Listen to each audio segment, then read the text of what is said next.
Nyanyian pengajaran Asaf.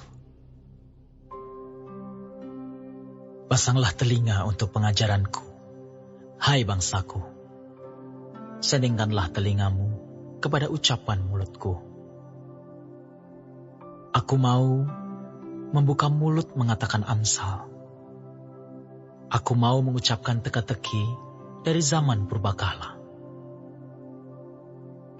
Yang telah kami dengar dan kami ketahui, dan yang diceritakan kepada kami oleh nenek moyang kami. Kami tidak hendak sembunyikan kepada anak-anak mereka, tetapi kami akan ceritakan kepada angkatan yang kemudian. Puji-pujian kepada Tuhan dan kekuatannya dan perbuatan-perbuatan ajaib yang telah dilakukannya. Telah ditetapkannya peringatan di Yakub, dan hukum Taurat diberinya di Israel. Nenek moyang kita diperintahkannya untuk memperkenalkannya kepada anak-anak mereka, supaya dikenal oleh angkatan yang kemudian, supaya anak-anak yang akan lahir kelak bangun dan menceritakannya kepada anak-anak mereka, supaya mereka menaruh kepercayaan kepada Allah dan tidak melupakan perbuatan-perbuatan Allah, tetapi memegang perintah-perintahnya. Dan jangan seperti nenek moyang mereka, angkatan pendurhaka dan pemberontak, angkatan yang tidak tetap hatinya dan tidak setia jiwanya kepada Allah.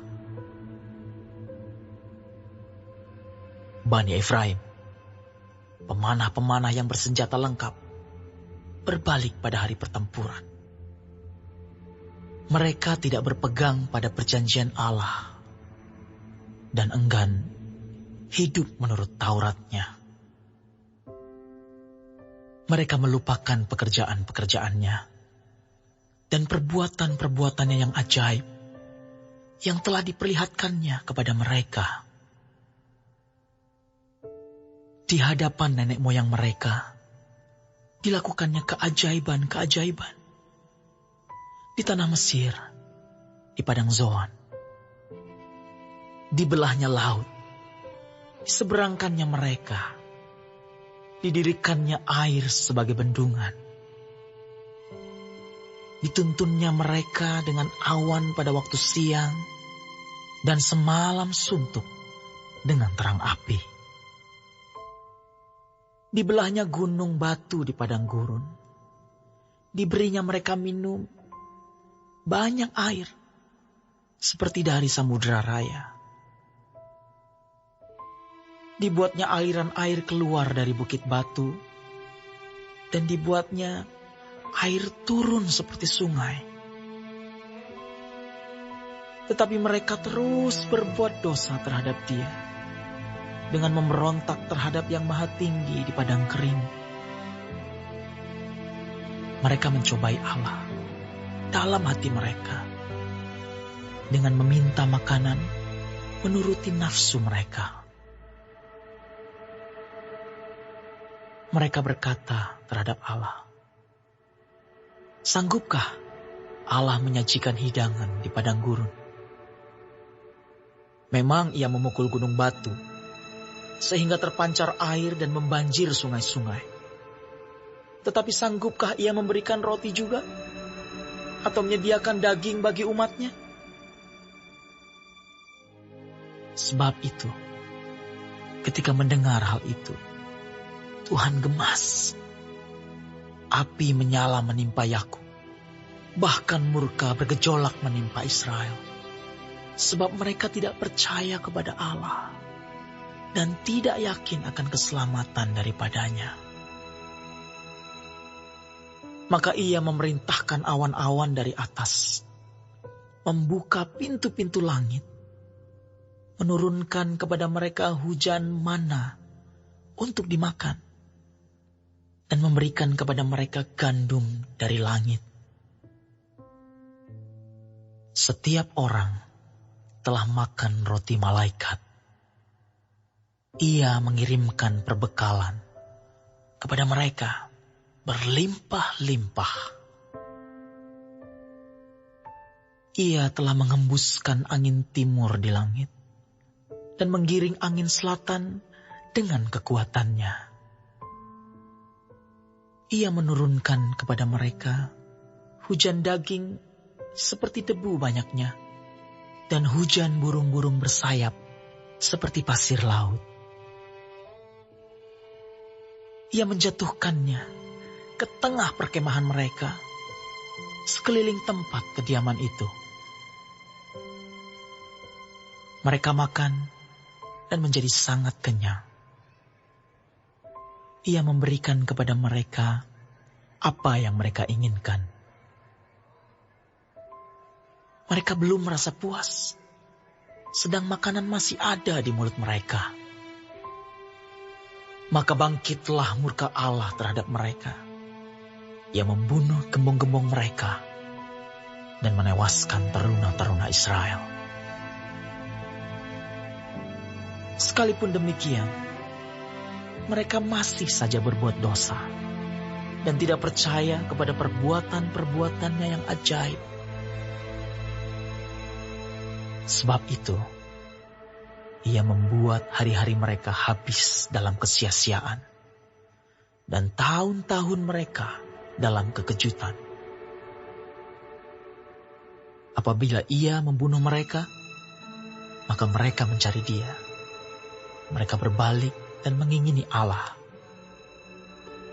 Mereka teringat bahwa Allah adalah gunung batu mereka dan bahwa Allah yang Maha Tinggi adalah penebus mereka. Tetapi mereka memperdaya dia dengan mulut mereka, dan dengan lidahnya mereka membohongi dia. Hati mereka tidak tetap pada dia, dan mereka tidak setia pada perjanjiannya. Tetapi ia bersifat penyayang. Ia mengampuni kesalahan mereka dan tidak memusnahkan mereka. Banyak kali ia menahan murkanya dan tidak membangkitkan segenap amarahnya. Ia ingat bahwa mereka itu daging, angin yang berlalu, yang tidak akan kembali. Berapa kali mereka memberontak terhadap dia di padang gurun dan menyusahkan hatinya di padang belantara. Berulang kali mereka mencobai Allah, menyakiti hati yang kudus dari Israel. Mereka tidak ingat kepada kekuasaannya, kepada hari ia membebaskan mereka daripada lawan, ketika ia mengadakan tanda-tanda di Mesir dan mujizat-mujizat di padang Zoan. Ia mengubah menjadi darah sungai-sungai mereka dan aliran-aliran air mereka sehingga tidak terminum. Ia melepaskan kepada mereka lalat pikat yang memakan mereka dan katak-katak yang memusnahkan mereka. Ia memberikan hasil tanah mereka kepada ulat dan hasil jerih payah mereka kepada belalang. Ia mematikan pohon anggur mereka dengan hujan batu dan pohon-pohon ara mereka dengan embun beku. Ia membiarkan kawanan binatang mereka ditimpa hujan es dan ternak mereka disambar halilintar. Ia melepaskan kepada mereka murkanya yang menyala-nyala, kegemasan, kegeraman dan kesesakan, suatu pasukan malaikat yang membawa malapetaka. Ia membiarkan murkanya berkobar. Ia tidak mencegah jiwa mereka dari maut. Nyawa mereka diserahkannya kepada penyakit sampar. Dibunuhnya semua anak sulung di Mesir. Kegagahan mereka yang pertama-tama di kemah-kemah Ham. Disuruhnya umatnya berangkat seperti domba-domba. Dipimpinnya mereka seperti kawanan hewan di padang gurun. Dituntunnya mereka dengan tenteram, sehingga tidak gemetar, sedang musuh mereka dilingkupi laut. Dibawanya mereka ke tanahnya yang kudus, yakni pegunungan ini, yang diperoleh tangan kanannya. Dihalaunya bangsa-bangsa dari depan mereka, dibagi-bagikannya kepada mereka tanah pusaka dengan tali pengukur, dan disuruhnya suku-suku Israel mendiami kemah-kemah mereka itu. Tetapi mereka mencobai dan memberontak terhadap Allah yang Maha Tinggi dan tidak berpegang pada peringatan-peringatannya. Mereka murtad dan berkhianat seperti nenek moyang mereka, berubah seperti busur yang memperdaya. Mereka menyakiti hatinya dengan bukit-bukit pengorbanan mereka, membuat dia cemburu dengan patung-patung mereka. Ketika Allah mendengarnya, ia menjadi gemas. Ia menolak Israel sama sekali. Ia membuang kediamannya di Silo, kemah yang didiaminya di antara manusia. Ia membiarkan kekuatannya tertawan. Ia membiarkan kehormatannya jatuh ke tangan lawan. Ia membiarkan umatnya dimakan pedang. Dan gemaslah ia atas miliknya sendiri. Anak-anak teruna mereka dimakan api. Dan anak-anak darah mereka tidak lagi dipuja dengan nyanyian perkawinan. Imam-imam mereka gugur oleh pedang, dan janda-janda mereka tidak dapat menangis. Lalu terjagalah Tuhan, seperti orang yang tertidur, seperti pahlawan yang siuman dari mabuk anggur. Ia memukul mundur para lawannya. Ia menyebabkan mereka mendapat celah untuk selama-lamanya. Ia menolak kemah Yusuf, dan suku Efraim tidak dipilihnya. Tetapi ia memilih suku Yehuda, gunung Sion yang dikasihinya. Ia membangun tempat kudusnya setinggi langit, laksana bumi yang didasarkannya untuk selama-lamanya. Dipilihnya Daud hambanya. Diambilnya dia dari antara kandang-kandang kambing domba.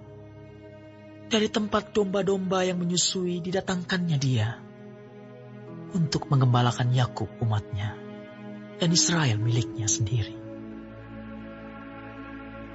Ia menggembalakan mereka dengan ketulusan hatinya dan menuntun mereka dengan kecakapan tangannya.